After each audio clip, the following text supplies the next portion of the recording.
ሰላም ጤና ይስጥልኝ ውድና የተከበራችሁ የሁሉ አካዳሚ ቤተሰቦች፣ በዛሬው ፕሮግራማችን ደግሞ ሲቪክስን ቻፕተር 5 እንግዲህ የመጨረሻውን ቻፕተር ፓርትቱን ዛሬ እንግዲህ እናጠቃልላለን ማለት ነው። ዛሬ የምንማረው ቶፒክ ባይዘው ፈተና ላይ ሲወጡ ያን ያህል አይከብዱም፣ ብቻ ሃይላይት መያዝ ነው። ስፔሻሊ ባለፈው እንደነገርኳችሁ ቻፕተር 4 ላይ በደንብ ፎከስ አድርጉ። ይሄኛው ቻፕተር እንዴት ነው? ካሁን በፊትም በሲቪክስ ከ9 እስከ 12 ከ7 8 አካባቢ የተማራችሁ ኮንሰፕት ነው፣ አዲስ የለውም። ግን ምንድነው አዲስ የለውም ሳይሆን ፈተና ላይ ወጣም ሳይሆን ታውቁታላችሁ፣ ያን ያህል አይከብዳችሁም። ቻፕተር 4 ላይ በደንብ እንትን ትላላችሁ፣ ያን ያህል የሚሸመደድም የለውም። ኮንሰፕቱን ግን በደንብ አስረዳችኋለሁ ማለት ነው። አብራችሁን ቆዩ። እንግዲህ ለቻናላችን አዲስ የሆናችሁ ተማሪዎች ቻናሉን ሰብስክራይብ በማድረግ ጀምሩ።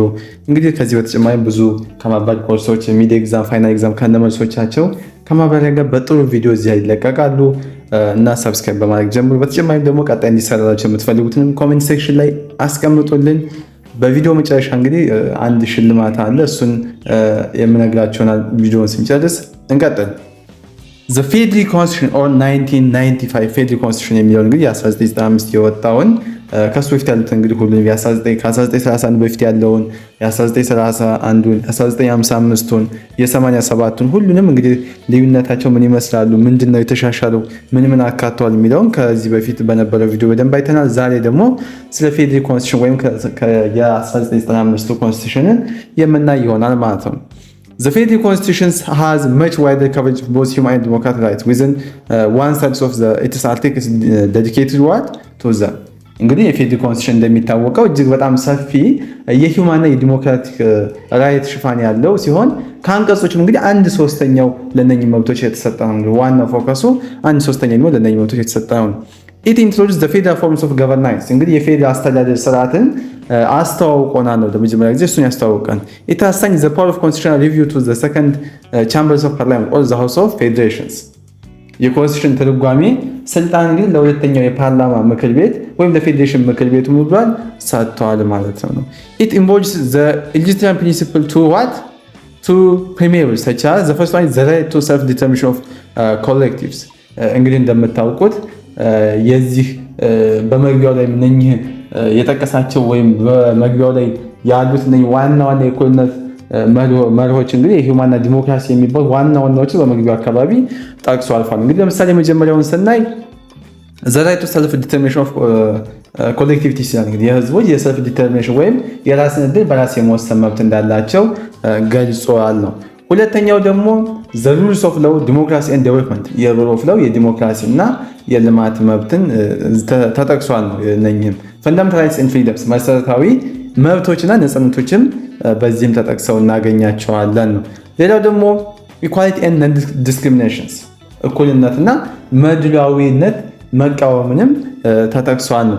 The second chapter recognizes the 5 fundamental principles ሁለተኛው ምዕራፍ ደግሞ 5 መሰረታዊ መርሆችን እውቅና ይሰጣል ነው። እሱ ምንድነው? የመጀመሪያው እንግዲህ አርቲክል 8 የፖፑላር ሶቨሬኒቲ ወይም የህዝብ ሉዓላዊነት የሚል ነው።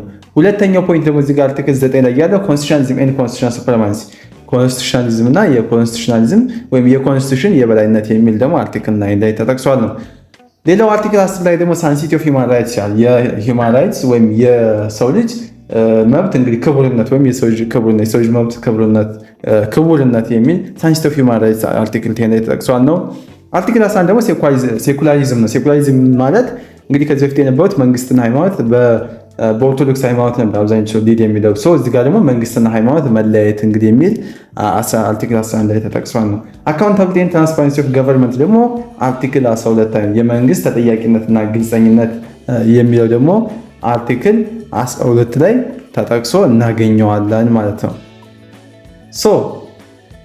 እንግዲህ በቀጣይ ደግሞ የምናየው እንግዲህ ስለ ዲሞክራሲ እና ዲሞክራታይዜሽን በሚል ቶፒክ እንማራለን ነው። እንግዲህ ፌዴራል ኮንስቲቱሽን 1931 55 87 ልዩነታቸውን በደንብ ዲፈረንሺየት አድርጋችሁ ለመያዝ ሞክሩ። ይህ ጥያቄ እንግዲህ የዲሞክራሲ ምንነት ከፍቼ የዘለለ ትልቅ ግንዛቤ እንደሚፈልግ ያሳየናል።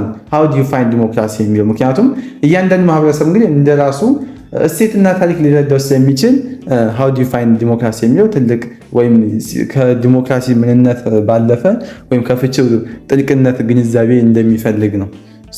democracy literally means the government of the people or government of the majority እንግዲህ ቀጥተኛ ትርጉሙ ዲሞክራሲ የሚለው የህዝብ መንግስት ወይም የአብዛኛው ህዝብ አስተዳደር ማለት ሲሆን ይህም እንግዲህ ስልጣንን ከህዝብ የሚመነጭና ለህዝብ ተጠሪ መሆንን ያመለክታል ነው ዲሞክራሲ የሚለውን። ዘ ተርም derived from the Greek words demos means what common people and kratos means rule ነው። እንግዲህ ቃሉ መነሻ ያደረገው ከጥንታዊ ግሪክ ሲሆን ዲሞስ የሚለውና ክራተስ ከሚለው ከሁለት የግሪክ ቃሎች የመጣ ሲሆን ዲሞስ ማለት ህዝብ ነው። ክራተስ ማለት ደግሞ አገዛዝ ወይም ስልጣን የሚሉ ቃላት እንግዲህ እነኚህ ሁለት ቃላት ውህደት ነው። ይህ የሚያሳየው እንግዲህ የዲሞክራሲ አስተሳሰብ የቆየና የዳበረ ታሪክም እንዳለው ይገልጽልናል ነው። አብርሃም ሊንከን famously defined as the governance of the people by the people and for the people። እንግዲህ አብርሃም ሊንከን የተባለው አብርሃም ሊንከን እንግዲህ ምን በመባል ይታወቃል? በዚህ አባባል ይታወቃል። አብርሃም ሊንከን ወይም የአሜሪካ ፕሬዝዳንት የነበሩት እንግዲህ አብርሃም ሊንከን ይህንን ዝነኛ አባባል ሲናገሩ የመንግስት ህልውና መሰረት ነው። ስራ አስፈጻሚውና የመጨረሻው ግቡ ህዝብ ብቻ መሆኑን ለማጉላትም ገልጸዋል። the government of the people by the people for the people የታቸው እንደዚህ በሚለው አባባሉ ይታወቁ ነበር። this means a government that እንግዲህ ይህ አባባል ሶስት ቁልፍ ሐሳቦችን ያነሳል ነው ወይም ይዝ ነው። የመጀመሪያ comes from the people ነው። መንግስት ስልጣን ላይ የሚወጣው ከህዝብ በሚሰጠው ይሁንታና ድምጽ መሆን አለበት ነው። ከህዝቡ የሚያገኘው ይሁንታና ድምጽ ለመንግስት ስልጣን ይሰጣል። ከዛ ደግሞ exercised by the government መንግስት ደግሞ ስልጣንን በራሱ በህዝብ ወይም ህዝብ በመረጣቸው ተወካዮች አማካኝነት ስራ ላይ ያውላሉ ነው። ሌላው ደግሞ is for what the purpose of the people's own interest እንግዲህ የመንግስት ዋነኛ ዓላማ የህዝቡን ጥቅም ማስጠበቅና ፍላጎታቸውን ማሟላት ነው። እነኚህ እንግዲህ ዋናው የዲሞክራሲ የአብርሃም ሊንከን ዲፊኒሽን የያዙት ትርጉም ነው። ጆሴፍ Scripture defines the modern democracy as institutional arrangements for arriving at the political decision at which the individuals acquire the power to decide by the means of competitive struggle for what the people's vote ያ እንግዲህ በዚህ ፍቺ መሰረት ደግሞ ሞደርን ስልጣን ወይም የሞደርን ስልጣን በውድድርና በህዝብ ምርጫ የሚገኝ ተቋማዊ አሰራር እንደሆነም ይገልጻል። ይህም እንግዲህ የተለያዩ ሀሳቦችና ፓርቲዎች ለህዝብ ድምፅ ሲሉ እንግዲህ የሚወዳደሩበት ሂደትን ያሳየናል። እንግዲህ የዚህ የጆሴፍ ሴምፕለር አይዲያ ነው ማለት ነው። ሌላው ፖይንት ደግሞ ምንድነው? ዲሞክራሲ can be confessed as the institutionalization of freedom እንግዲህ በሌላ አገላለጽ ዲሞክራሲ የሰዎችን ነፃነት በተቋማዊ አሰራር ውስጥ በማስገባት ዘላቂና የተረጋጋ እንዲሆን ማድረግ የዚህን ስርዓት ይይዛል ማለት ነው። ሌላው የምናየው ታይፕስ ኦፍ ዲሞክራሲ ነው። እንግዲህ ስለ ዲሞክራሲ ዲፊኒሽን ዲሞክራሲ ነው ዲፋይን ያደረጉ ሳይንቲስቶችን ሁሉም ነገር ስለ ዲሞክራሲ ይህን ያህል ከተረዳን የዲሞክራሲ አይነቶችስ ምን ናቸው የሚለውን ደግሞ ማየት ይጠበቅብናል። እንግዲህ ዳይሬክት ዲሞክራሲ የምንለው የመጀመሪያው አለ። የመጀመሪያው ዳይሬክት ዲሞክራሲ ኦር ፒውር ኦር ክላሲካል ዲሞክራሲ ይባላል ነው። ይህ አይነቱ ዲሞክራሲ እንግዲህ የዚህ አይነት የዲሞክራሲ ስርዓት ዜጎች በቀጥታ ውሳኔ አሰጣጥ ሂደት ላይ የሚሳተፉበት ነው። ዜጎች ዳይሬክት ዲሞክራሲ በቀጥታ ዜጎች ተሳትፈው ድምጻቸው የሚሰጡበት ነው። the right to make political decisions is exercised by the whole body of citizens እንግዲህ በዚህ ስርዓት ውስጥ የህዝብ ያለ አማራጭና ያለ ተወካይ በዋና ዋና ፖለቲካ ውሳኔዎች ላይ በቀጥታ የሚሳተፉበት ወይ ዳይሬክት ዲሞክራሲ እንለዋለን ማለት ነው። practiced in ancient Greek city states እንግዲህ አሰራር በጥንታዊ ግሪክ ከተሞች ወይም ግዛቶች በተለይም በአቴንስ በስፋት ይተገበር እንደነበር ይገልጽልናል ነው። modern forms include the referendum, recall, initiative and plebiscite እንግዲህ በዘመናዊ ዓለም ደግሞ እንደ ሪፈረንደም ህዝብ ውሳኔ እና ሪኮል ተወካይ ከስልጣን ማንሳት ባሉ መንገዶች ይገለጻል ነው። ኢንዳይሬክት ዲሞክራሲ ሁለተኛ የምናየው ኢንዳይሬክት ዲሞክራሲ ወይም ሪፕሬዘንታቲቭ ዲሞክራሲ የምንለው ደግሞ ምንድነው? citizens exercise their rights through representatives they have chosen እንግዲህ ኢንዳይሬክት ዲሞክራሲ የምንለው ደግሞ ይህ እንግዲህ በዘመናዊ ዓለም በስፋት የሚሰራበት ስርዓት ሲሆን የህዝብ ተወካዮች እንግዲህ ወይም በህዝብ ተወካዮች አማካኝነት የተወሰነ ሰጭነት መብታቸው የሚጠቀሙበት ነው። መጀመሪያው ማህበረሰቡ የራሳቸውን የህዝብ ተወካዮች ይወክሉና በእነሱ አማካኝነት ድምጻቸውን የሚያቀርቡበት ኢንዳይሬክት ዲሞክራሲ ወይም ሪፕሬዘንታቲቭ ዲሞክራሲ ይባላል። This is the dominant forms in modern states due to large populations የህዝብ ቁጥር ከፍተኛ መሆንና የግዛት ስፋት ዜጎች እንግዲህ በቀጥታ ለመሳተፍ አስቸጋሪ ስለሚያደርገው ይህ አይነቱ ዲሞክራሲ እንግዲህ ተመራጭ ያደርገዋል ነው ለእንደዚህ አይነት ቦታ። ሞደርን ዲሞክራሲ constitutes three key positions democracy, constitutionalism and respect for human rights እንግዲህ ዘመናዊ ዲሞክራሲ ሶስት የማይነጣጠሉ ምሰሶች አሉት። እነሱም እንግዲህ የህዝብ ተሳትፎ ንቁ የህዝብ ተሳትፎ ወይም ዲሞክራሲ የምንለውና በህገ መንግስት ልዕልና ስር መተዳደር ወይም ኮንስቲቱሽናሊዝም የምንለውና የሰውን ልጅ ክብር የሚያረጋግጡ ሰብአዊ መብቶች ማክበር ወይም ሪስፔክት ፎር ሂውማን ራይትስ የምንላቸው እነኚህ ሶስቱ ዋና ኬ ፖዚሽንስ ኦፍ ሞደርን ዲሞክራሲ ናቸው። ሞደርን ዲሞክራሲ እነኚህ ኬ ቫሊዩስ ናቸው። ሌላ ደግሞ ቫሊዩስ ኤንድ ፕሪንሲፕል ኦፍ ዲሞክራሲ እንግዲህ የዲሞክራሲን ቫሊዩ እና ፕሪንሲፕሎችን እናያለን ነው። ዲሞክራሲ is more just government institution. It retains on a group of values, attitudes and what practices. እንግዲህ ዲሞክራሲ ማለት የመንግስት ተቋማት ስብስብ ብቻ ሳይሆን በህብረተሰቡ ስር ውስጥ እንግዲህ ስር የሰደዱ አመለካከቶችና አኗኗራዊ ዘይቤዎችን ጭምር ይይዝልናል ነው። there are three core values are central እንግዲህ ሶስት ቁልፍ የሆኑና ዲሞክራሲ ወይም ለዚህ ለዲሞክራሲ መሰረት ተደርገው የሚወሰዱ እሴቶች አሉ ነው። ሶስት ዋና እሴቶች። የመጀመሪያው እንግዲህ ላይቤሪቲ ኦር ፍሪደምስ የምንለው ነው። ላይቤሪቲ ኦር ፍሪደምስ የምንለው ምንድነው? ፐርሰናል ፍሪደም ነው የመጀመሪያው። ላይቤሪቲ ኦር ፍሪደም እሴት እንግዲህ የሰው ልጅ ያለ ፍርሃትና ያለ ገደብ የመኖር መብትን የሚያረጋግጥልን ይሄ ላይቤሪቲ ኦር ፍሪደምስ የምንለው ነው። የመጀመሪያው እንግዲህ ፐርሰናል ፍሪደም ነው። ፍሪደም ፍሮም አርቢትራሪ አሬስት ኤንድ ዲቴንሽን ይሄ ማለት የግል ነፃነት ማለት እንግዲህ ማንኛውም ሰው ፐርሰናል ፍሪደም ማለት የግል ነፃነት ማለት ደግሞ ማንኛውም ሰው ግን ያለ በቂ ምክንያት ከመታሰርና በቁጥጥር ስር ከመዋል ነፃ መሆንን ያጠቃልላል። ላይቤሪቲ ኦፍ ፍሪደም። ሁለተኛው ፖለቲካ ፍሪደም ዘ ራይት ቱ ፓርቲሲፔት ኢን ፖለቲካ ፕሮሰስ ነው። ፖለቲካ ፍሪደም ማለት ደግሞ የፖለቲካ ነፃነት ዜጎች እንግዲህ በመረጡት የፖለቲካ ፓርቲ ውስጥ የመደራጀት የመምረጥና የመመረጥ መብታቸው ያረጋግጥልናል። ሶስተኛው ደግሞ ኢኮኖሚክ ፍሪደም ነው። ኢኮኖሚክ ፍሪደም ሚንስ right to acquire, use and dispose private property and seek employment. ኢኮኖሚክ ፕሮፐርቲ ማለት ደግሞ የኢኮኖሚ ነፃነት ማለት ሲሆን የኢኮኖሚ ነፃነት ማለት ደግሞ የግል ንብረትን የማፍራት የመጠቀምና የማስተዳደር እንዲሁም የመረጡትን ሰው የመስራት መብትን ያካትታል። ይሄ እንግዲህ በአንደኛው በላይቤሪቲ እና በፍሪደም ውስጥ የተካተቱ ናቸው። ሁለተኛው ደግሞ ጀስቲስ ነው። ጀስቲስ ስንል ደግሞ ምንድነው? የመጀመሪያው እንግዲህ ዲስትሪቢዩቲቭ ጀስቲስ ወይም ጀስቲስ ማለት ወይም ፍትህ ማለት ሲሆን ፍትህ ማለት ደግሞ ትክክለኛውን ነገር ማድረግና ለእያንዳንዱ ሰው የሚገባውን መስጠት ማለት ነው። ሶ distributive justice means fair distributions of benefit and burdens in society. ይህ እንግዲህ የማከፋፈል ፍትህ ሲሆን የማህበረሰቡን ሀብትና ሸክም በሁሉም ዜጎች መካከል በእኩልነት በፍትሃዊነት የማደላደል መርህ ነው እንግዲህ distributive justice የምንለው ነው። ሁለተኛው ደግሞ collective justice ነው። proportional response to correct wrongs and injuries ነው።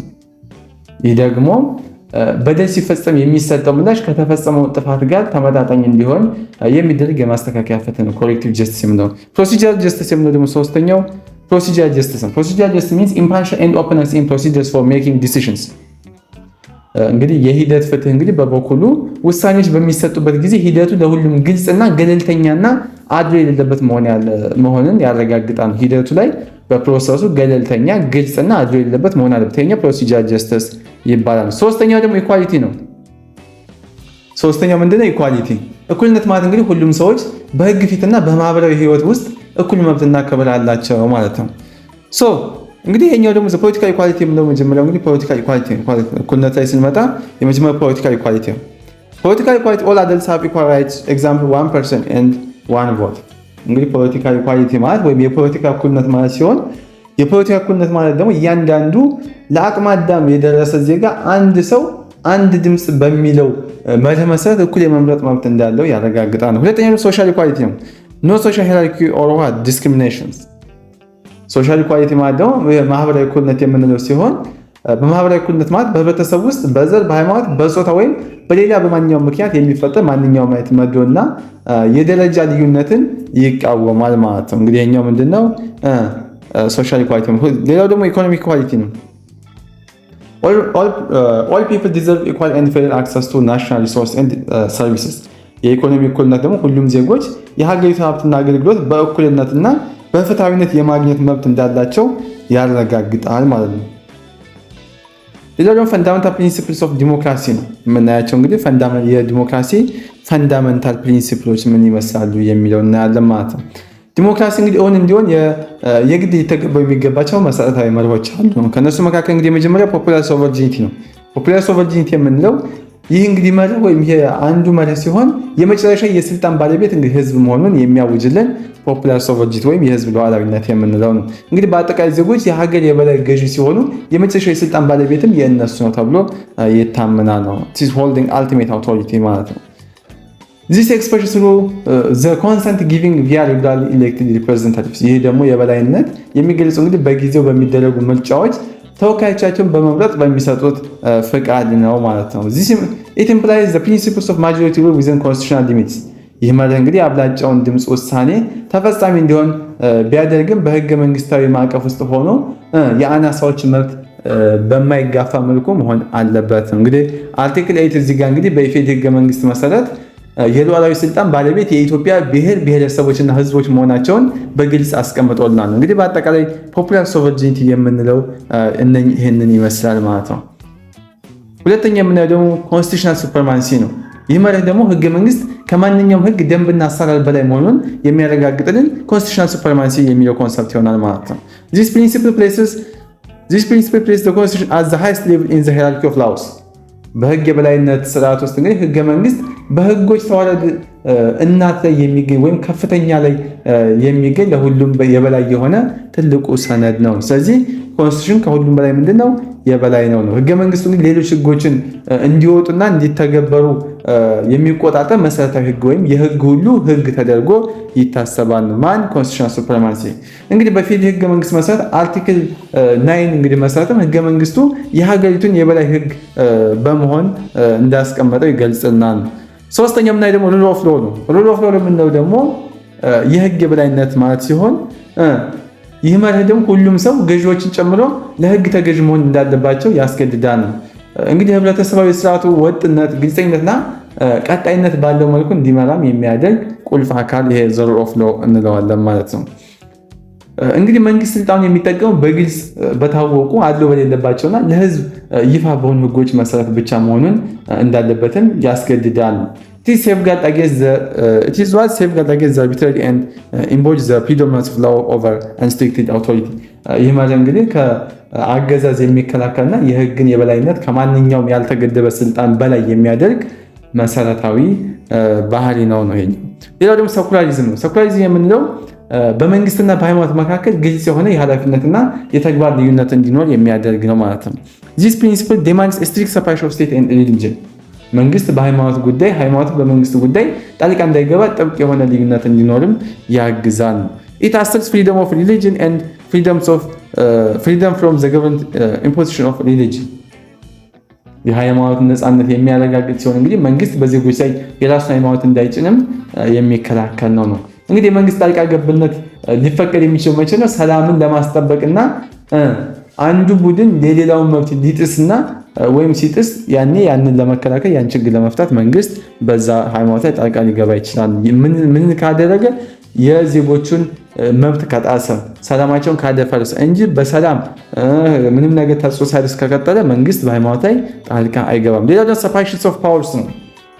ሰፓሬሽን ኦፍ ፓወርስ የምንለው ደግሞ የመንግስት ስልጣን በአንድ አካል እጅ እንዳይከማች ይከላከላል ነው። The doctrine is that political power should be divided among several bodies of the state, legislative, executive and judiciary, to prevent concentrations of power. እንግዲህ የፖለቲካ ስልጣን በህግ አውጪ፣ በህግ አስፈጻሚና በህግ ተርጓሚ አካላት መካከል መከፋፈል እንዳለበትም የሚያስረዳ ማለት ነው። This promotes accountability, hinders corruption and protects fundamental freedoms. እንግዲህ ይህ አሰራር ተጠያቂነትን ያበረታታል፣ ሙስናን ይከላከላል፣ እንዲሁም መሰረታዊ ነፃነቶችንም ይጠብቃል የሚለን ነው።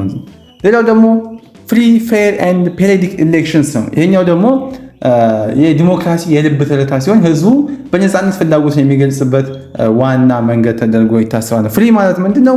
ኦል ኢንተረስትድ ፓርቲስ ካን ቢ ፓርቲሲፔት። ፍሪ ማለት ነፃ ማለት ሲሆን ነፃ መሆኑ እንግዲህ ሁሉም ፍላጎት ያላቸው ወገኖች ያለምንም ገደብ እንዲሳተፉ ያስችላቸዋል። ሁለተኛው ደግሞ ፌር ነው። ፌር ማለት ኦል ፓርቲሲፓንትስ አር ትሪትድ ኢኳሊ ዊዛውት ዲስክሪሚኔሽን። ፌር ማለት ፍትሃዊ ማለት ሲሆን ፍትሃዊ መሆኑ ደግሞ ተሳታፊዎች እንግዲህ ያለመድሎ በእኩልነት እንዲስተናገዱ ያደርጋል። ፔሪዮዲክ ማለት ደግሞ ኢሌክሽንስ አር ኮንዳክትድ ሬጉላርሊ ዊዝን ፊክስድ ዱሬሽንስ። ፔሪዮዲክ ማለት በጊዜው የሚደረግ መሆኑን ምርጫው እንግዲህ በጊዜው በተወሰነ ጊዜ ገደብ ውስጥ በቋሚነት እንደሚካሄድ በማድረግ ህዝቡ የመረጣቸው ሰዎች ስራ ላይ እንዲገመግምም እድል የሚሰጥ አይነት ነገር ነው። እንግዲህ ሌላው ደግሞ ማጆሪቲ ኤንድ ማይኖሪቲ ራይትስ፣ ይህ ደግሞ የዲሞክራሲ ሚዛን ከሚጠብቁ ዋነኛ ሀሳቦች አንዱ ነው።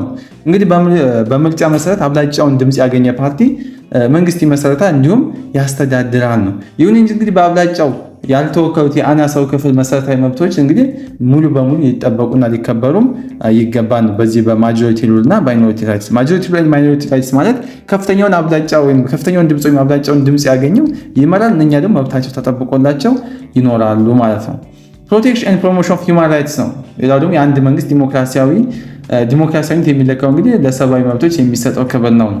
ሶ the protection of natural given rights that reflect respect for human life and dignity is the test of a democratic government's legitimacy የሰውን ልጅ ህይወትና ክብር የሚያንጸባርቁ እንግዲህ ተፈጥሯዊ መብቶችን ማስጠበቅ የአንድን ዲሞክራሲያዊ መንግስት ህጋዊነት የሚፈትን ነው። ሌላው ደግሞ መልቲ ፓርቲ ሲስተም ነው። መልቲ ፓርቲ ሲስተም ደግሞ የተለያዩ ሀሳቦችና አማራጮች እንዲኖር በማድረግ ለህዝብ የተሻለ ምርጫ የሚያቀርብ ነው። ዲሞክራሲ requires having several political parties competing for power እንግዲህ ዲሞክራሲ እንዲኖር በርካታ የፖለቲካ ፓርቲዎች ለስልጣን የሚወዳደሩበት ስርዓት እንግዲህ የግድ አስፈላጊ መሆኑን ይገልጽልናል። መልቲ ፓርቲ ሲስተም የምንለው ይሄንን ይይዛል ነው። ሌላው ፖይንት ደግሞ ምንድነው? ዲሞክራታይዜሽንስ ነው።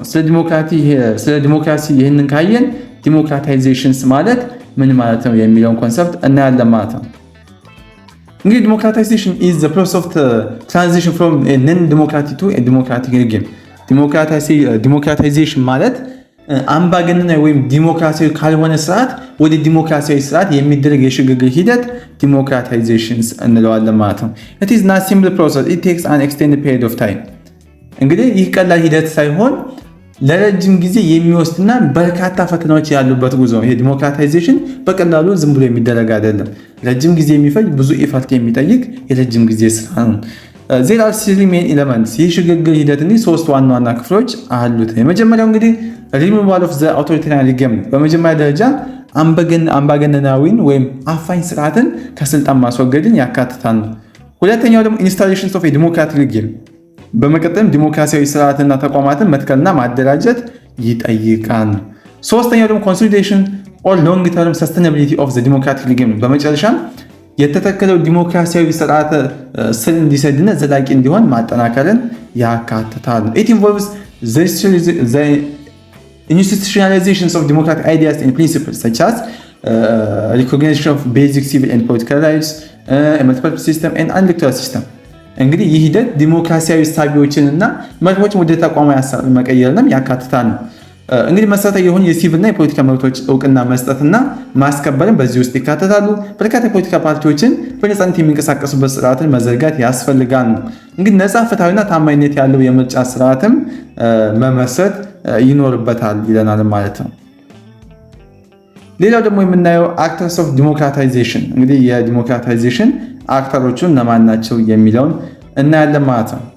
ፖለቲካ ፓርቲስ ነው። the first one is political parties. political parties are central to modern democracy. የፖለቲካ ፓርቲዎች እንግዲህ የዘመናዊ ዲሞክራሲ ማዕከልና ዋነኛ አንቀሳቃሾች ወይም ቀስቃሾች ናቸው። እነኚህ እንግዲህ የፖለቲካ ፓርቲዎች የአክተርስ ኦፍ ዲሞክራታይዜሽን የመጀመሪያዎቹ አክተርስ ናቸው። እንግዲህ አሸናፊው ፓርቲ ወይም አሸናፊው ፓርቲ መንግስት ሲመጣ እንግዲህ የተቃውሞ ፓርቲዎች ደግሞ የመንግስት የስልጣን ብልሽነት በመቆጣጠርና በመተቸት ስርዓቱ ሚዛን እንዲጠብቅም ያደርጋሉ ነው።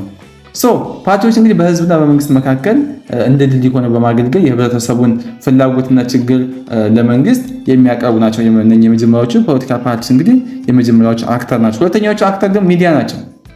ማስ ሚዲያ and democracy are always related. The media acts as mirror of the society. እንግዲህ የብዙሃን መገኛ ማስ ሚዲያ እና ዲሞክራሲያዊ የማይነጣጠሉ ሲሆኑ እንግዲህ ሚዲያው ደግሞ የህብረተሰብን ገጽታ እንደ መስታወት ሆኖ ያንጸባርቃል። በሚዲያ በኩል ነው ባይዚ አብዛኛው ማህበረሰብ ችግሩን ሁሉ ነገሩን የሚያንጸባርቀው።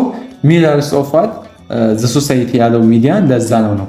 A free and democratic society is not possible without an independent, free and responsible media. እንግዲህ ነፃ ገለልተኛና ኃላፊነት የሚሰማው ሚዲያ ከሌለ ነፃና ዲሞክራሲ ማህበረሰብም መገንባት አይቻልም ነው። roles ሚዲያ ኢን ዲሞክራሲ እንግዲህ ሌላው ደግሞ የምናየው የሚዲያ እንግዲህ በዲሞክራሲ ያለው ሮልስ ወይም ጠቀሜታ ምንድነው? የመጀመሪያው ሶርስ ኦፍ ኢንፎርሜሽንስ ነው። እንግዲህ ከሮሎች መካከል መጀመሪያ ሶርስ ኦፍ ኢንፎርሜሽን ፕሮቫይድ ሲቲዝን ዊዝን ዘ ኢንፎርሜሽን ዘይ ኒድ ቱ ቢ ሰልፍ ገቨርኒንግ። እንግዲህ ከሮሎች መካከል ዜጎች ራሳቸውን በራሳቸው ለማስተዳደር የሚያስፈልጋቸው መረጃ በመስጠት እንደ ዋና ምንጭ ሆኖ ወይም እንደ ዋና ምንጭ መሰረት ሆኖ ያገለግላል። ሁለተኛው ደግሞ ዋችዶግ ነው። ዋችዶግ የምንለው ደግሞ ስልጣኑ ላይ ያሉትን አካላት በመከታተልና ስህተት ሲሰሩ ለህዝብ በማጋለጥ ተጠያቂ እንዲሆኑ ያደርጋሉ። ሶስተኛው ደግሞ ሲቪክ ፎረም ነው። ሲቪክ ፎረም የምንለው ደግሞ ምንድነው? ህዝቡ በተለያዩ ሀገራዊ ጉዳዮች ላይ የሚወያዩበትና ሀሳቡን የሚገልጽበት መድረክ ይፈጥራል። እንግዲህ ሲቪክ ፎረም እንደዋል። ሌላው ደግሞ አጀንዳ ሴተር ነው። እንግዲህ ከሌላው ደግሞ ጥቅም ከሮሎች ውስጥ ከሶሻል ሚዲያ ሮል ውስጥ እንግዲህ ሌላው አጀንዳ ሴተር ማለት የትኞቹ ጉዳዮች ህዝብ ዘንድ እንደ ዋና አጀንዳ እንዲያዙ መደረግ አለባቸው የሚለው ወይም ትኩረት ይሰጣሉ የሚለውን እንግዲህ ይወስናል። ወይም አጀንዳ ሴትለር ናቸው ማለት አጀንዳ ሴተር ናቸው። ሌላው ደግሞ ሲቪክ ሶሳይቲስ የሚለው እናያለን ማለት ነው። ሲቪክ ሶሳይቲ is the realm of organized the realm of what civic society is the realm of organized social life that is open, voluntary, bounded by a legal order or set of shared rules. ሌናሪ ዳይመንድ እንግዲህ ሲቪል ማህበረሰብ ማለት በፈቃደኝነት ላይ የተመሰረተ ከመንግስት ቁጥጥር ውጭ የሆነና በህግ ወይም በጋራ ህጎች የሚመራ የተደራጀ ማህበራዊ ህይወት ክፍል ነው። ማን ሲቪክ ሶሳይቲ የምንለው ነው። so it forms the backbone of democracy። እነዚህ ማህበራት የዲሞክራሲ የጀርባ አጥንት በመሆን ስርዓቱ እንዲጠነክርም ያደርጋሉ ነው። it includes private citizens acting collectively to make demands on the state, express their interests and check the authority of the state። የግል ዜጎች እንግዲህ በጋራ በመደራጀት በመንግስት ላይ ጥያቄዎች የሚያቀርቡበትና ጥቅማቸውን የሚያስጠብቁበት እናም ደግሞ የመንግስት ስልጣን የሚቆጣጠሩበት መድረክ ነው። ይሄኛው ሲቪክ ሶሳይቲ የምንለው እንግዲህ ለምሳሌ የሰብአዊ መብት ተሟጋቾች፣ የሙያ ማህበራት፣ የሃይማኖት ተቋማት እና የትምህርት ማህበራት የሲቪል ማህበረሰብ እንግዲህ አካል ናቸው። ሮልስ ኢን ዲሞክራታይዜሽን እንግዲህ እነኚህ በዲሞክራሲ ግንባታ ውስጥ ሲቪል ማህበራት ወሳኝ ሚና ይጫወታሉ ነው። ከነዛ ውስጥ ሊሚቲንግ ዘ ፓወርስ ኦፍ ዋት የመጀመሪያው ሊሚቲንግ ዘ ፓወርስ ኦፍ ዘ ስቴት ኤንድ ቻሌንጂንግ አቢዩዝ ኦፍ አውቶሪቲ የመንግስትን ስልጣን በመገደብ እና የስልጣን ብልሹነትን በመቃወም ቁልፍ ሚና ይጫወታሉ ነው። ሁለተኛ ሞኒተሪንግ ሂውማን ራይትስ ኤንድ ስትሪንግዚንግ ሩልስ ኦፍ ሎ እንግዲህ ሰብአዊ መብቶች ጥሰቶችን በመከታተል እና የህግ የበላይነት እንዲከበር በመስራት የበኩላቸውን አስተዋጽኦ ያደርጋሉ ነው። ሞኒተሪንግ ኢሌክሽንስ ነው እንግዲህ ምርጫዎች እንግዲህ ነፃና ፍትሃዊ መሆናቸውን በመከታተል የዲሞክራሲያዊ ሂደቶችን ተአማኒነትን ያረጋግጣሉ ነው። ሌላው ደግሞ ኤዱኬት ሲቲዝንስ አባውት ዜር ራይትስ ኤንድ ሪስፖንሲቢሊቲስ ዜጎች ስለ መብቶቻቸውና ግዴቶቻቸው ግንዛቤ እንዲኖራቸው በማስተማር ንቁ ተሳትፎ ያደርጋሉ። ሌላው ደግሞ ቢልዲንግ ኤ ካልቸር ኦፍ ቶለራንስ ኤንድ ሲቪክ ኢንቮልቭመንት በህብረተሰብ ውስጥ የመቻቻል ባህልን በማዳበርና የዜጎችን ተሳትፎ በማበረታታት ለዲሞክራሲ ግንባታ መሰረት ይጥላሉ ነው። እንግዲህ በሙሉ የሲቪክ ሶሳይቲ ጥቅም ነው። ሌላው የምናየው ሂውማን ራይትስ ኮንሰፕትስ ኤንድ ቲዎሪስ ነው። ሌላው ደግሞ ስለ ሂውማን ራይትስ ስናስብ እንግዲህ ወደ አእምሯችን የሚመጡት እንደ ነፃነት፣ እኩልነት፣ ክብር ያሉ የሰው ልጅ እንግዲህ መሰረታዊ መብቶች ናቸው ነው። አሁን እንግዲህ በዚህ ውስጥ የምናየው እነሱን ነው። Human rights are fundamental entitlements that belong to every member of the human race. Entitlements, እንግዲህ ይሄ ሂውማን ራይትስ ተብሎ የሚጠራው ወይም ሰብአዊ መብቶች ማለት እያንዳንዱ የሰው ልጅ ወይም የሰው ዘር የነሱ አካል በሰውነት ብቻ የሚያገኛቸው ወይም የሰው በመሆን ብቻ የሚያገኛቸው መሰረታዊና የማይገፈፉ መብቶች ሂውማን ራይትስ እንላቸዋለን ነው። The privilege someone can claim just for being human without discrimination። እንግዲህ እነዚህ መብቶች ማንኛውም ሰው በዘር፣ በቋንቋ፣ በሃይማኖት ወይም ደግሞ በሌላ በማንኛውም ልዩነት ሳይደረግበት በሰውነቱ ብቻ የሚገባቸው ሰው በመሆኑ ብቻ የሚሰጡ መብቶች እነዚህ ሂውማን ራይትስ ናቸዋለን ማለት ነው። They derive from the fundamental human dignity and worth እንግዲህ ሰብአዊ መብቶች ምንጩ እንግዲህ የሰው ልጅ ተፈጥሯዊ ክብርና ዋጋ ያለው መሆኑ እንግዲህ እነዚህ ምንጭ ሆኗል ማለት ነው።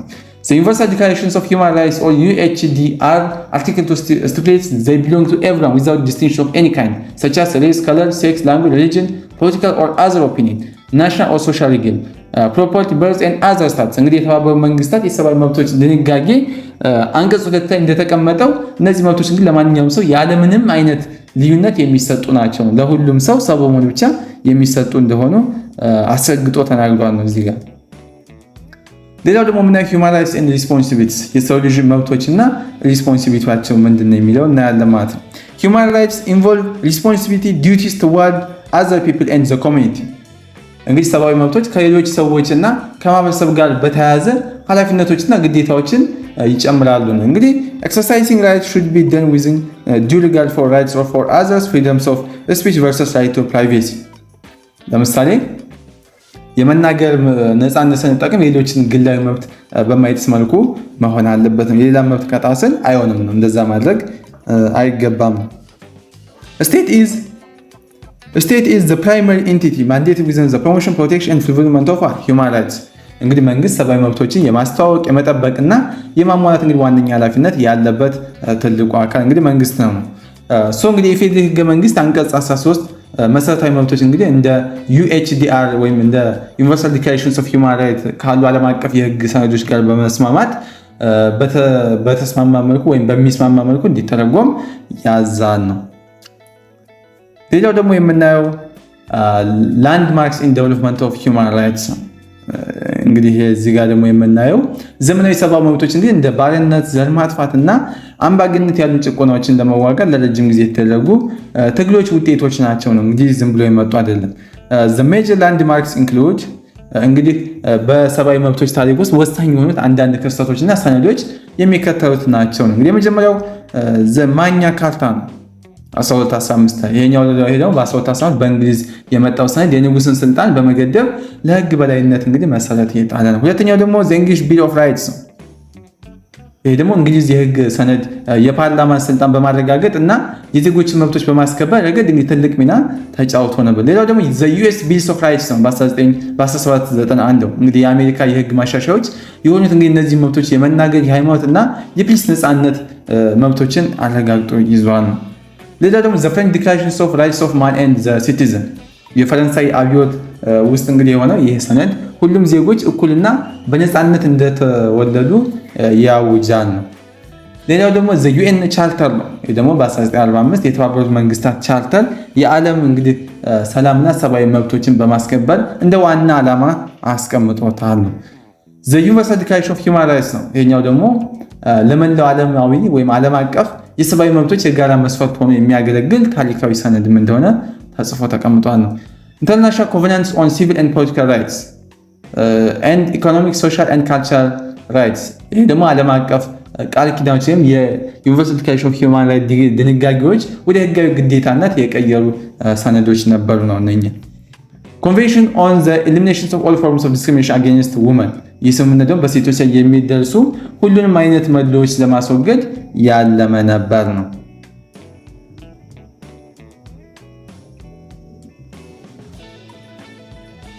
ሌላው ደግሞ ራይት ሆልደርስ ኤንድ ዲዩቲ ቤረርስ የምንላቸዋሉ እዚህ ጋር ራይት ሆልደርስ ኤንድ ዲዩቲ ቤረርስ ፎር ኤቭሪ ራይት ዜር አር ቱ ሜን አክተርስ እንግዲህ ለእያንዳንዱ መብት ሁለት ዋና ዋና ተዋናዮች አሉ። የመጀመሪያው ራይት ሆልደርስ ነው። ሁለተኛው ደግሞ ዲዩቲ ቤረርስ ነው።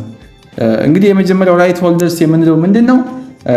those who are entitled to enjoy possess or claim a given right every human being all children እንግዲህ ራይት ሆልደር ወይም የመብት ባለቤቶች መብቱን የመጠበቅ የማግኘት ወይም የመጠየቅ መብት ያላቸው ናቸው። ለምሳሌ እያንዳንዱ ሰው ወይም ሁሉም ህፃናት እንግዲህ ይህ መብት አላቸው። ዲዩቲ ቤረርስ የምንላቸው ደግሞ ግዴታ ፈጻሚዎች ደግሞ እነዚህ መብቶች የማስተዋወቅ የመጠበቅና የማሟላት ኃላፊነት ያላቸው ናቸው ነው።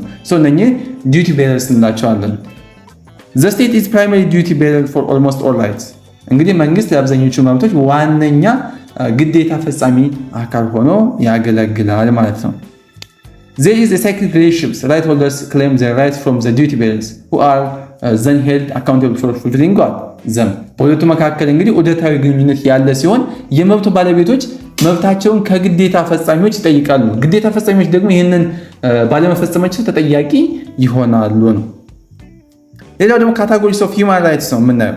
የሰው ልጆች መብት እንግዲህ ካታጎሪስ ኦፍ ሂውማን ራይትስ እንግዲህ ይህ ጥያቄ እንግዲህ እዚህ ጋር ያለው የተሰጠው ጥያቄ ምንድነው? ስለ ሰብአዊ መብቶች አይነቶች ያለን እውቀት እንድንመረምር ያደርጋል። ለምሳሌ የመኖር መብት፣ የመማር መብትና የመስራት መብታችንን እንድንጠይቅ ያደርጋል ነው። The common categorization was developed by the Karl Vask classifying rights into 3 generations እንግዲህ በካርል ቫስክ የቀረበውና በስፋት የሚታወቀው ምደባ መብቶችን በ3 ትውልድ ይከፋፍላቸዋል ነው። እንግዲህ የመጀመሪያው ፈርስት ጄኔሬሽን ራይትስ የምንላቸው ነው። ፈርስት ጄኔሬሽን ራይትስ የምንላቸው ኢንክሉድስ ሲቪል ኤንድ ፖለቲካል ራይትስ ብሉ ራይትስ እንግዲህ እነዚህ መብቶች የግለሰብን ክብር የሚጠብቁና በሲቪልና በፖለቲካ ህይወት ውስጥ ተሳትፎን የሚያረጋግጡ ናቸው ነው። These rights are uphold the sanctity of the individual and guarantee participation in civil and political society እነዚህ መብቶች እንግዲህ የግለሰብን ክብር እንዲጠብቁና በሲቪል ፖለቲካዊ ህይወት ውስጥ ተሳትፎ የሚያረጋግጡ ናቸው ማለት ነው። የሲቪል መብቶች እንግዲህ የመኖር የነፃነት የግል ደህንነትና በህግ ፊት እኩልነትን በእኩልነት የመታየት መብቶችን ያካትታል። እነዚህ በሙሉ በፈርስት ጄኔሬሽን ውስጥ ይካተታሉ ነው። ፖለቲካል ራይትስ ኢንክሉድ ራይት ቱ ስፒች አሴምብል አሶሲዬሽን ኤንድ ቮት ነው። የፖለቲካ መብቶች ደግሞ የመናገር የመሰብሰብ የመደራጀትና የመምረጥ መብቶችን ያካትታሉ።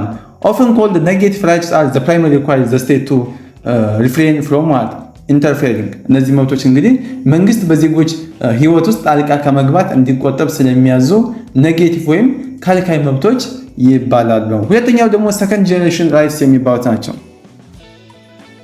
ሰከንድ ጄኔሬሽን ራይትስ የሚባሉት ደግሞ የሚያካትቱ ሶሻል ኤንድ ኢኮኖሚክ ራይትስ ጀስት ሪድ ራይትስ ይባላሉ ነው።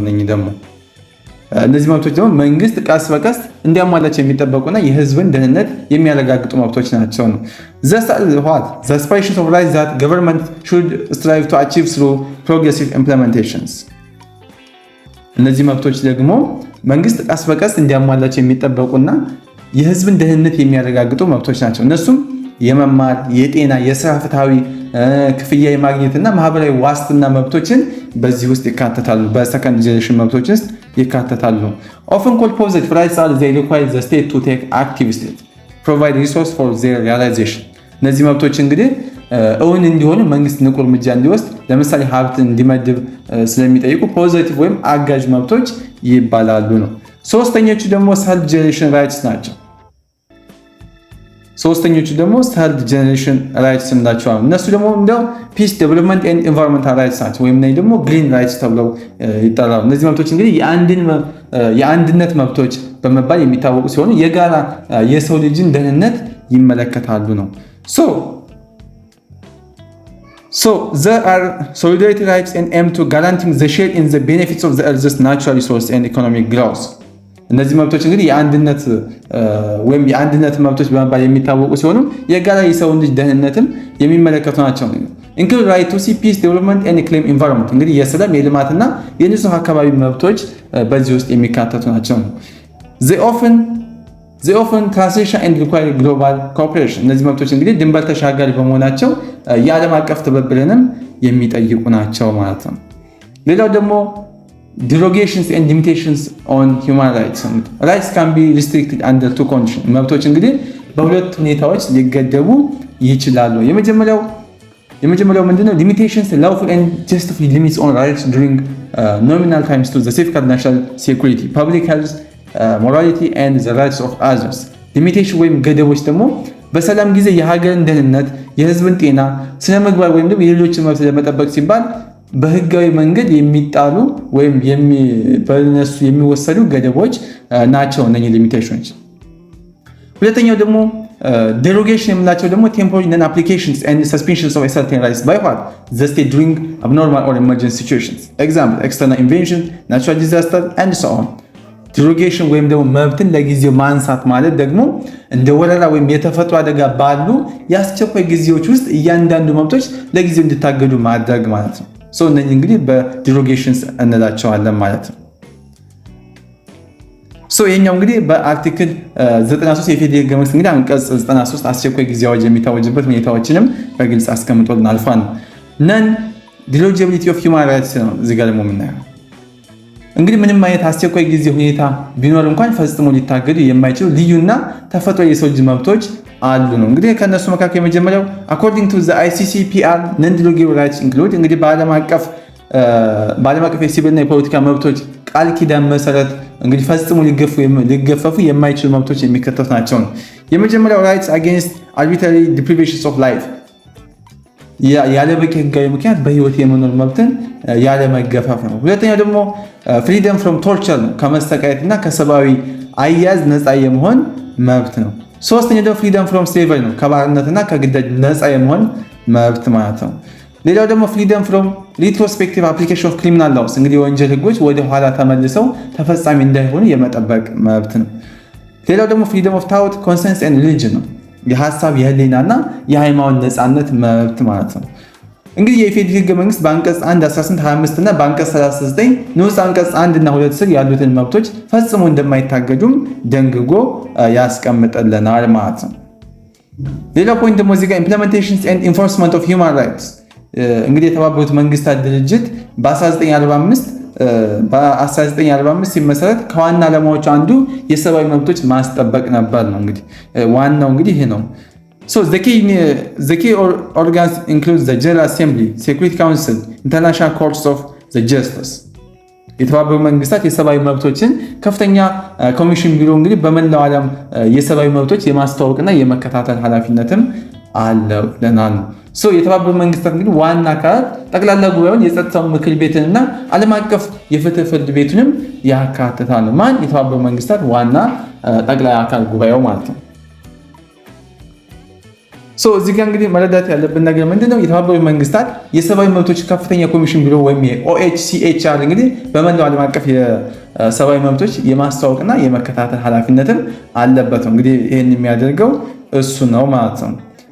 The International Bureau of Human Rights consists of እንግዲህ ዓለም አቀፍ የሰብአዊ መብቶች ህግ የሚከተሉ ሶስት ዋና ዋና ሰነዶችንም ያቀፈ ነው። የመጀመሪያው The Universal Declaration of Human Rights UDHR in 1948 እንግዲህ የተባበሩት መንግስታት የሰብአዊ መብቶች ድንጋጌ በ1948 ዓመተ ምህረት እንግዲህ ተቀምጧል። ሁለተኛው ደግሞ The International Covenant on Civil and Political Rights እንግዲህ ዓለም አቀፍ የሲቪልና የፖለቲካ መብቶች ቃል ኪዳን የሚለው በ1966 ዓመተ ምህረት ተደንግጎ ተቀምጧል። ሶስተኛው The International Covenant on Economic and Social and Cultural Rights ይህ ደግሞ ዓለም አቀፍ የኢኮኖሚ ማህበራዊና ባህላዊ መብቶች ቃል ኪዳን የሚለው ይህም የተካሄደው በ1966 ዓመተ ምህረት ነው ማለት ነው። እንግዲህ በዩኒቨርሳል ዲክላሬሽን ኦፍ ሂውማን ራይት በህግ አስገዳጅ ባይሆንም ትልቅ የሞራል ተጽዕኖ ያለውና ለሁሉም ህዝቦች ወይም ሀገራት እንደ ጋራ መስፈርት የሚቆጠርም ትልቅ ሰነድ ነው። ማን? ይሄ ዩኒቨርሳል ዲክላሬሽን ኦፍ ሂውማን ራይትስ የምንለው ማለት ነው። ሌላው ደግሞ ሪጂናል ሜካኒዝሞች አሉ ነው። ሪጂናል ሜካኒዝምስ የምንላቸው አሉ ነው። ሪጂናል ሜካኒዝም የምንላቸው ደግሞ ከተባበሩት መንግስታት ስርዓት በተጨማሪ በአፍሪካ በአሜሪካና በአውሮፓ የየራሳቸው አህጉራዊ እንግዲህ የሰብአዊ መብቶች ስርዓቶችም ነበሩ ነው። እነዚህ ስርዓቶች እንግዲህ ዜጎች በሀገር ውስጥ መብታቸው ሲጣስ ጥበቃ የሚያገኙበት አማራጭ መድረክም የሚሰጥ ነበር ነው። አፍሪካን ሁማን ራይትስ ሲስተም ኦፕሬትስ አንደር አፍሪካን ዩኒየን እንግዲህ እዚህ ጋር እንደምትመለከቱት የአፍሪካ የሰብአዊ መብቶች ስርዓት እንግዲህ በአፍሪካ ዩኒየን ወይም በአፍሪካ ዩኒየን ወይም በኤዩ ስር ነበር ነው። በኤዩ ስር የሚንቀሳቀስ ነው። It is key instrument is the African Charter on Human Rights and People's Rights and the Banjul Charter የዚህ ስርዓት ዋና እንግዲህ የህግ ሰነድ የአፍሪካ የሰብአዊና የህዝቦች መብቶች ቻርተር ወይም የባንጁል ቻርተር ነው። ኢትዮጵያ is the signatory to the Banjul Charter እንግዲህ ኢትዮጵያ የባንጁል ቻርተርን ከፈረሙ ሀገራትም አንዷ እሷ ነች። ሌላው ደግሞ የኢትዮጵያ ሂውማን ራይትስ ሲስተም ነው። እንግዲህ የምናየው ደግሞ የኢትዮጵያ የሂውማን ራይትስ ሲስተም ምን ይመስላል የሚለውን እናያለን ማለት ነው። The foundation is the 1995 Federal Constitution which is the supreme laws of the land የኢትዮጵያ እንግዲህ የሰብአዊ መብቶች ስርዓት መሰረቱ እንግዲህ የሀገሪቱ የበላይ ህግ የሆነው 1995 የፌዴራል ህገ መንግስት ነው ማለት ነው። The Constitution declares human rights as inviolable and inalienable ህገ መንግስቱ እንግዲህ ሰብአዊ መብቶችን የማይደፈሩና የማይገለሰሱ የማይገፈፉ መሆናቸውን ያውጃል። It established a national human rights regime by recognizing civil, political, economic, social and group rights እንግዲህ የሲቪል የፖለቲካ የኢኮኖሚ የማህበራዊና የቡድን መብቶችን እውቅና በመስጠት ሀገራዊ መብቶችን ስርዓቶችን ምን ያደርጋል? ይዘረጋል ነው። እንግዲህ ለሀገሪቱ ይሄንን ያደርጋል። ሌላው ደግሞ ህገ መንግስቱ ለሴቶች፣ ለህፃናት፣ ለአካል ጉዳተኞችና ለብሔር ብሔረሰቦች ህዝቦች ልዩ ትኩረት ሰጥቶ ለእነኚህ መብቶችም ልዩ ትኩረት ይሰጣል ወይም ልዩ ትኩረት ሰጥቶ ይሰራል ማለት ነው። እንግዲህ ከኢንስቲትዩሽኖች አሉ ደግሞ እንግዲህ በኢትዮጵያ የሰብአዊ መብቶች በማስከበር የተቋቋሙ ቁልፍ ተቋማት አሉ ነው። እንግዲህ የመጀመሪያው ሂውማን ራይትስ ኮሚሽን ነው። እንግዲህ የኢትዮጵያ ሰብአዊ መብቶች ኮሚሽን EHRC ኢትዮጵያ ሂውማን ራይትስ ኮሚሽን ነው የመጀመሪያው። ሁለተኛው ደግሞ ኢትዮጵያ ኢንስቲትዩሽን ኦፍ ዘ ኦምቡድስማን የኢትዮጵያ የህዝብ እንባ ጠባቂ ተቋም እንግዲህ ሁለተኛው ነው። ሶስተኛው ደግሞ ፌደራል ኤንድ ሪጂናል ኤቲክስ ኤንድ አንቲ ኮራፕሽን ኮሚሽንስ ነው። የፌደራልና የክልል የስነ ምግባርና የጸረ ሙስና ኮሚሽኖች እንግዲህ ሶስተኛ። ሌላውና የመጨረሻው እንግዲህ የኢትዮጵያ ብሔራዊ ምርጫ ቦርድ እንግዲህ አንዱ የነኚህ ኢንስቲትዩሽንስ ሆኖ ያገለግላል ማለት ነው። እንግዲህ ሲቪክስ ቻፕተር 5 የነበረን ቆይታ ይህን ይመስል ነበረ። በቀጣይ ቪዲዮ እስክንገናኝ ቸር ሰንብቱ። አስደሳች ዜና! ካሁን በኋላ ለሚድና ፋይናል ፈተና መጨናነቅ ቀረ። ካሁን በኋላ ይሄ ኮርስ ከበደ ማለትም የለም። ብሉ አካዳሚ በሳይንሳዊና በተቀላጠፈ መንገድ ትምህርት ወደ ላቀ ደረጃ የሚያደርስና ጊዜዎትን የሚቆጥብ ልዩ የትምህርት ፓኬጅ አዘጋጅቶሉት ሁሉም ኮርሶች በደንብ በጥራት ተብራርተው በተሰሩ ቪዲዮዎች አማርኛና እንግሊዘኛ ኖት፣ ኩዊዝ፣ የተለያዩ የሁሉም ዩኒቨርሲቲ ሚድና ፋይናል ፈተናዎች ከነመልሶቻቸው፣ የሲኒየር ተማሪዎች ምክር፣ ሜንቶርሺፕ እነኚህን ከላይ የተዘረዘሩትን ሁሉንም በአንድ ፓኬጅ በቴሌግራም ቻናላችን @ሁሉ አካዳሚ ላይ በፕራይቬት ክላስ ተዘጋጅቶ ይጠብቁታል። ከእርሶ የሚጠበቀው አንዴ ብቻ ተመዝግበው ሙሉ ሴሚስተሩን መማር ብቻ ነው። ሁሉ አካዳሚን ብቸኛ የሁል ጊዜ ምርጫው ስላደረጉ እናመሰግናለን።